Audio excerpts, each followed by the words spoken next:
Hi guys, ngayon pala ay sisimulan ko ng linisan to. Itong mga sanga-sanga ng puno. Yan. Yung mga yan o. Mga sanga nila. Yung tinumba ng bagyong uwan noon. Tapos ito rin. So, samahan nyo ako sa ating relocation, paglilinis muna at relocation ng kulungan. So, bye-bye. Ngayong araw nga lang pala natuloy itong plano kong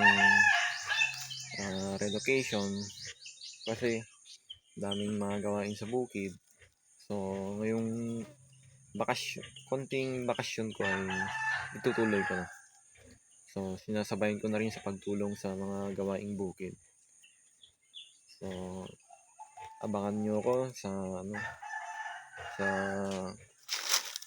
kung anong kalalabasan ng ating project.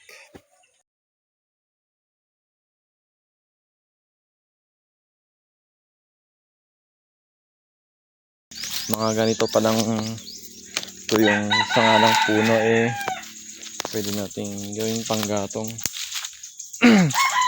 Ayan. Since mahal yung gas ngayon, pwede tayong magpanggatong muna. Lalagariin ko yan mamaya. Update nga pala ay nasa 3% pa lang ako. Hindi ko pa nahakot yung mga yan papunta dun sa gitna para pagkatapos nito ay susunugin ko. Hindi ko isasali yung mga plastic na yung mga yan lang na tuyong dahon at mga sanga.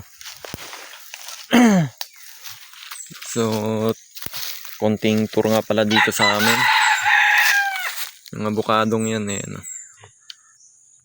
abukado may mga flowers na.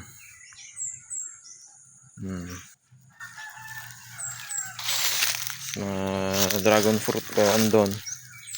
Mga tanim kong dragon fruit.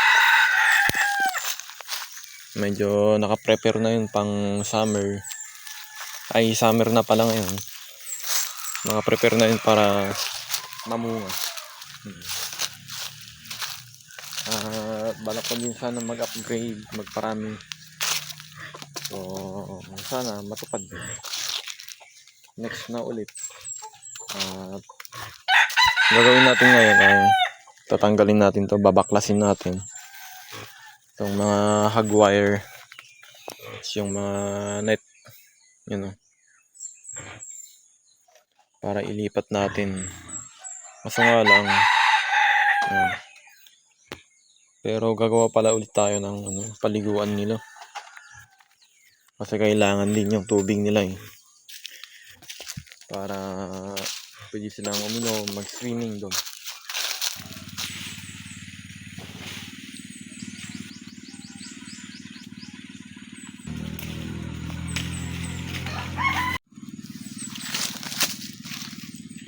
Yun na nga guys, tatanggalin na natin tong mga dry na damo para maganda yung ground surface ng mga pato.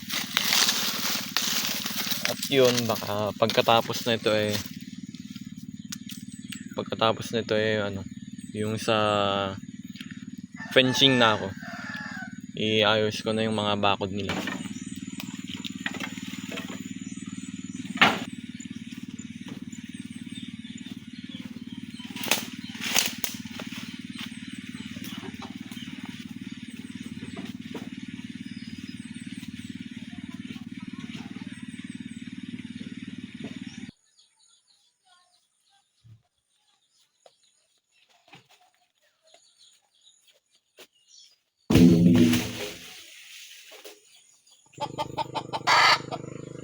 Bali, nasa level na tayo ng pagpopost mga ilan lang naman yun, mga ilang poste lang. So prepare ko na to, yung gagamit natin pang poste. At simulan na natin manghukay ng pwesto nila dyan. So medyo malapit na tayo, sa mga 35% I think. Kasi tapos na yung paglilinis, tapos na yung pagdadamo. So simulan na natin, at para mabaklas na natin yung mga dating andyan. So abangan nyo ko yung progreso ng project natin ngayon.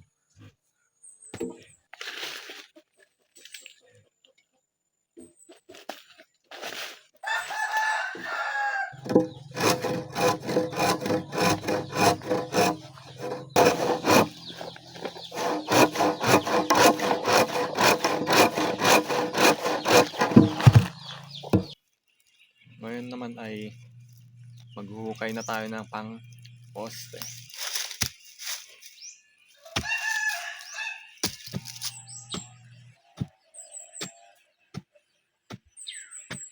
So ayun, parang ito lang ato yung mapopostehan, baka isa lang. Tapos baka kasali pa yung yung yun para sa gate. Tapos yun nga, naglalaba yung kapatid ko. So ako naman, ginagawa ko yung project ko para matapos na. So bali, saan ba pwede magandang ilagay yung gate dito? Yung setup niya sana pag ganun dito, yan, bali pabilog. So pwede naman dito, yan. So tutuloy natin at abangan nyo na naman ulit.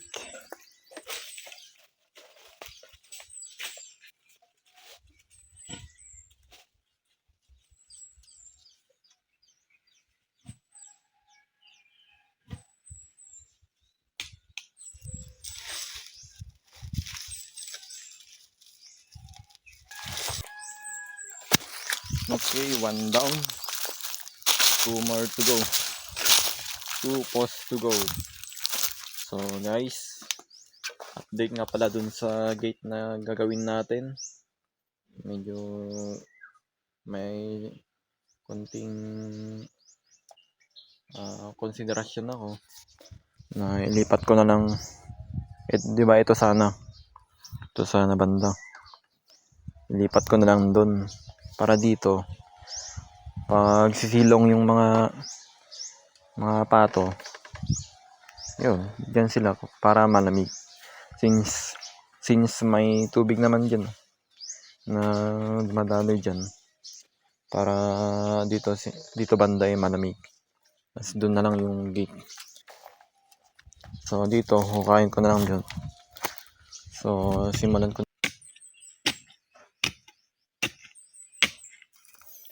So ito, tingnan nyo kung gaano siya kalalim. Yan, ganyan. So bali may 30 cm ata to.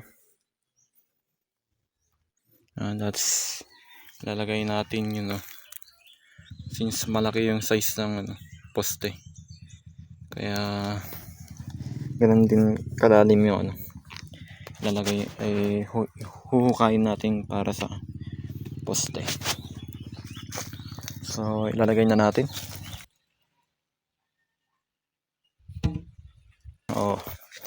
Sakto lang, sakto lang yung lawak at lalim. At ayun, tapos ko lang nilinisan yung para sa lagayan ng ng bakod ng kulungan.